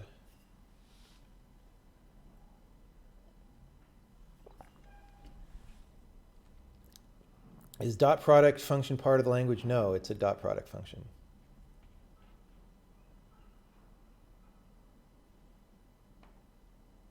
Real job equals manage people. No, I don't manage people too much. I probably should more than I do because it causes problems sometimes. But I actually, you know, I do program most of the time or design things at the office. It's just sometimes I just think better at home when there's nobody around or at a coffee shop or whatever. So I often am out of the office working in other places.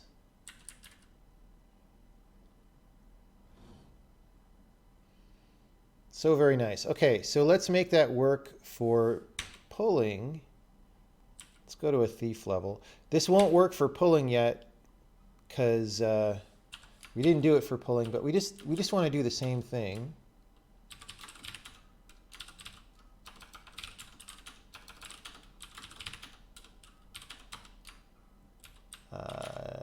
Which level was this? 1.6. 1.6. So here, if I pull stuff, it's just going to lag, or no, it's going to go in front of me, into me, right? Because it's faster. So yeah, like that's obviously not what we want, but we do literally the same treatment. And in fact, I called it update position pushed, but like pulled should do the same thing.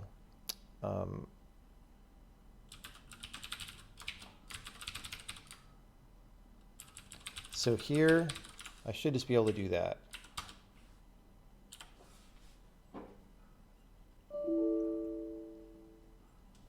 Well, that's loading a save game.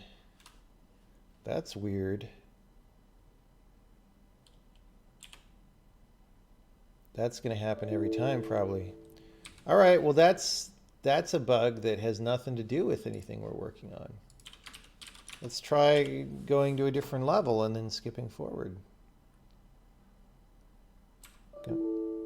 Wow, it really doesn't want us to go on that level at all. We're going to have to delete our save game so we don't have to debug this. Where?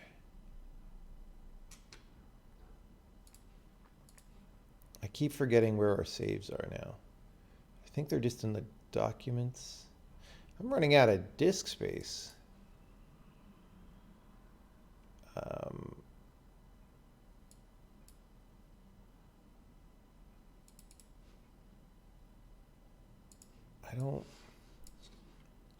thought it was here. Where is this? There's a Windows folder called Saved Games, right? Where is that?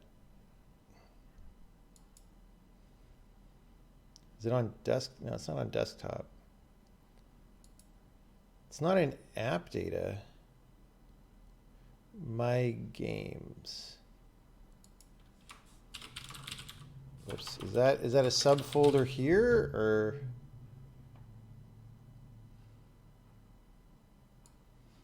See, I don't even remember where we moved our save games. Documents, my games. Documents, oh, my games. Okay, we're not in there. Maybe we should be. Oh, users, username, save games. That's where it is. Which is annoying. Like, okay, why, if that's your user folder, does Windows like not give you a frickin' link to that? Like Unix has been doing that since the 1970s. And like in Windows, there's just no such concept as how to get to your home folder. Right?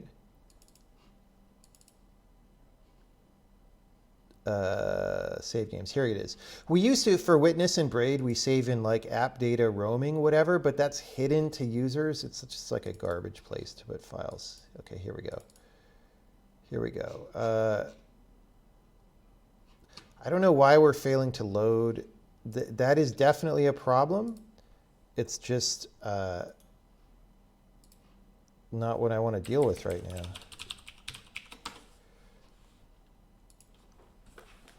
I'm going to write it down, though.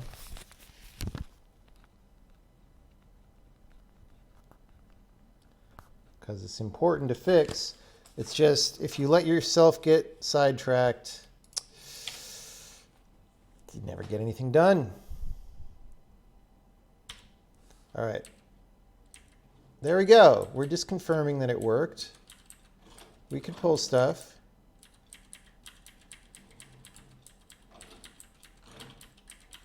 We could even win the level if we want.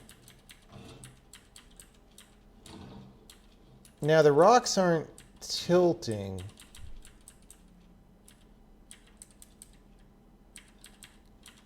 Which I guess we were just using the same push and pull for them tilting. So let's put that back. I mean, again, that's something we want to tune later, but oh, is that in draw?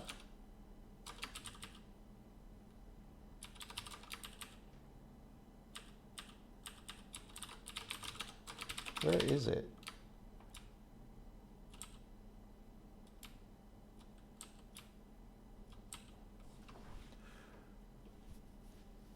Well, does isLinearMove not have pulled? That doesn't seem. It's there. Oh, we're not setting it to pulled. Are we? No, we are. We did that. I mean, maybe. No, we have to be doing that because that's why we're in sync now.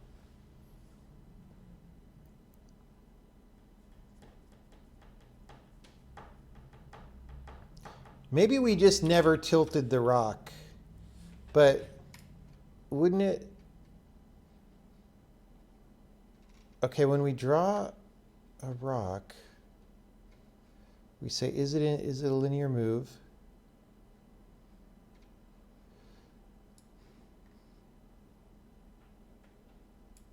I don't know. We'll deal with it later. We're going to do a better visual effect for this later anyway. And the importance of this issue is relatively low. Oh, wait, it is moving, actually. For some reason, I didn't think so. It's just the camera angle, you know, because I was dragging it vertically. And this mesh, you know, it's different from the other crystal mesh. It doesn't really have smoothness, so you don't see, yeah. So it's actually working as expected. It's just at higher speed, it was hard to notice.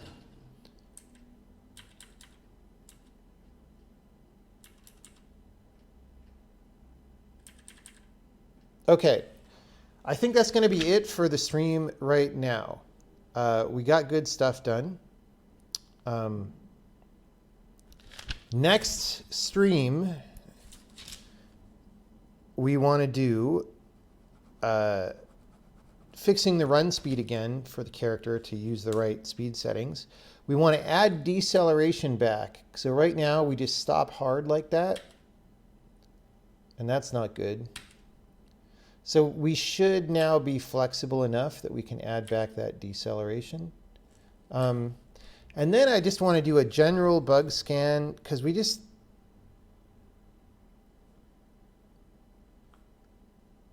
probably will run a Benny test because we did, like about 20 minutes ago, have that assertion when I was running into a wall that I ignored. And that wasn't good. And then at some point, we got to figure out why that load failure just happened. But I kind of want to focus on the transaction system. So those are the things that's going to happen. Any on-topic questions about what we did right now?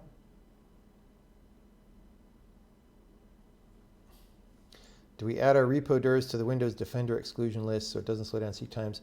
I just disable Windows Defender whenever possible. Of course, it keeps turning itself on. So I don't frickin' know, but it's managed by my organization. That's great.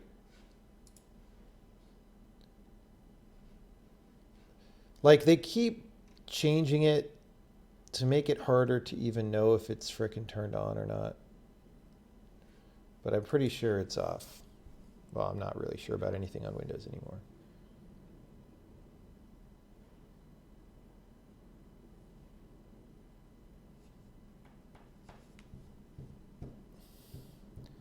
When you call functions, do things get done on the GPU?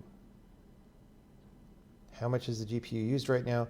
Interfacing with the GPU is not a language level thing. It is purely a library code thing. And it's quite a lot of library code because modern GPUs are a mess. However, there may be some things we can do. Well, there are some things that we do right now that help with interfacing with the GPU a little bit indirectly. It's not directly a language feature, but you can take advantage of it very easily. For example, well, it is a language feature, not directly about GPUs, but that helps with GPUs. So for example, the type information that is very easy to get means that if we have a data structure we want to export onto a GPU for a shader, that can get updated every time we compile automatically without any janky third-party tools. It just works. So we do that already in this game. And that makes interfacing between the main program and the shaders easier. We've thought about actually generating shader code from native code in this language. We haven't done that, and that may not be the approach we take in the short term, but it's an interesting idea.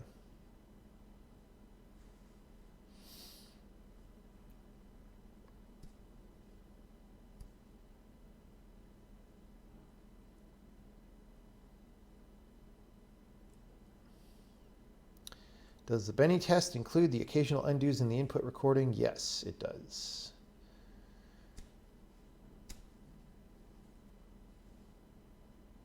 Are there ways to more accurately determine which kind of movement system is going to be best for a game being developed? I mean, the way this works is just if you've made a game like that before, you do the thing that worked for the other thing. Right? I mean, it's not a science exactly. I mean, there are requirements, but you just kind of know. I mean, this game is a little bit of an outlier because people do not generally make puzzle games this crazy. So most puzzle games are much easier to do movement-wise than this one. Now, it doesn't look that crazy because the things that we're working on right now are isolated cases. But the point is you have to be able to put all this stuff together and have it work. So that's a thing.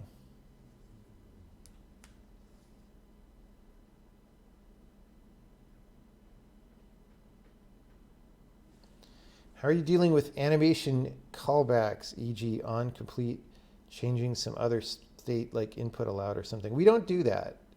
I don't think that's a good idea. You shouldn't structure your code that way. Will we have some lambda capturing Rust way, or are they always targeted on other entity? I mean, you're talking about user level library stuff. Again, however you decide to handle that, whether you want to use callbacks or not, I prefer not. I don't think callbacks are a good idea. That doesn't have anything to do with language features. If you start thinking it does, you're a little bit going the wrong way, honestly.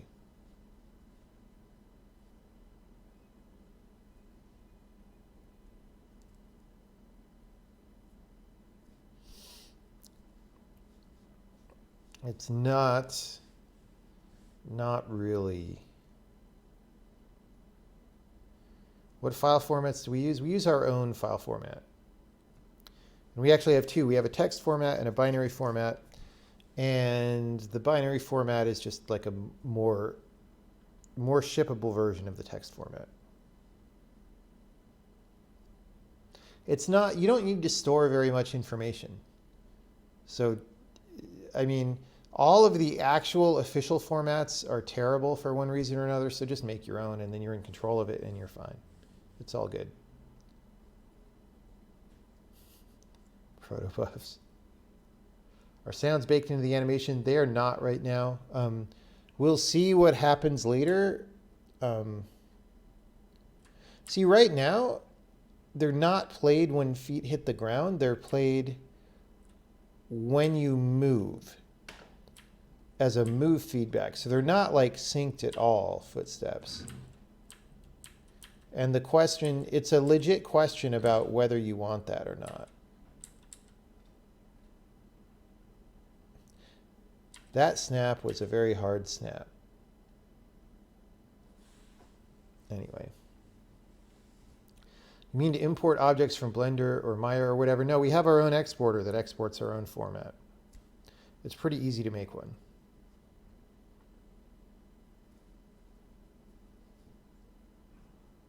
Like for Maya, you can write an exporter in Python or whatever the hell.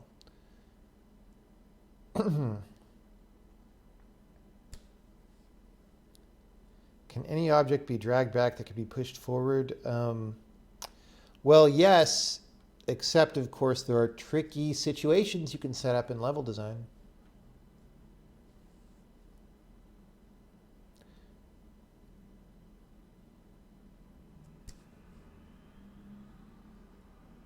Any feedback from the people we ship the language to? Not yet. We're just waiting to hear back from them. They're, you know, they have a lot going on. So we'll see what they say. I think that's going to be it. Thank you, everybody, for coming by. And let's see if we could raid somebody, because we have a lot of viewers.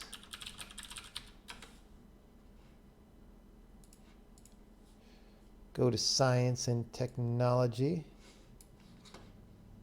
Technology. Oh, we're beating the live earthquakes. We hosted Lana yesterday. She's still on a to-do list, dude. She was doing to-do list yesterday.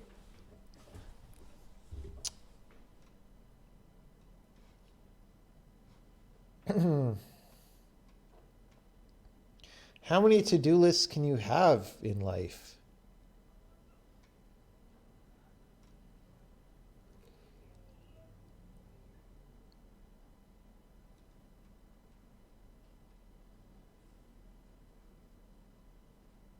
Maybe that's just the thumbnail. Maybe. Okay, we have to see. I have to know.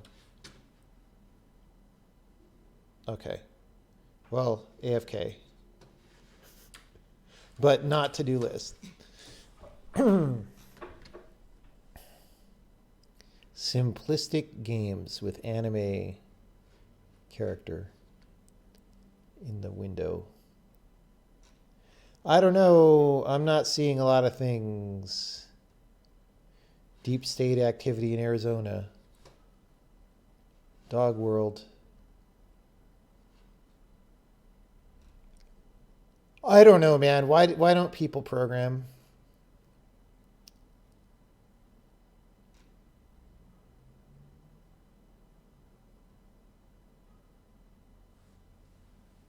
Does anyone see anything super compelling that's in English?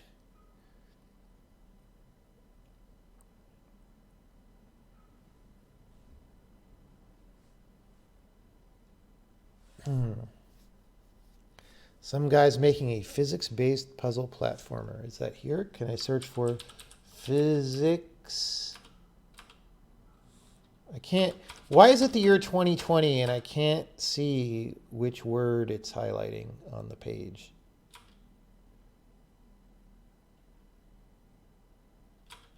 Oh, there's one. Unity 2D physics-based puzzle platformer. Let's see if there's any actual code here yet. Stack Overflow.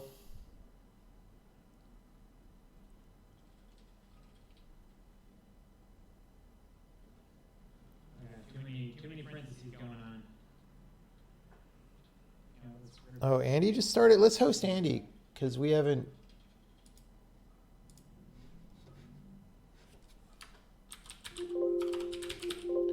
Wait, I don't see Pocket Watch. Is he not here?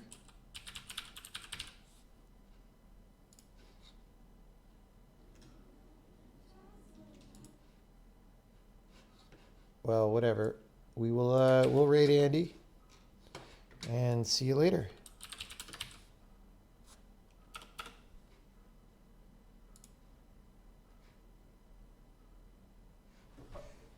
Thanks everybody for coming by.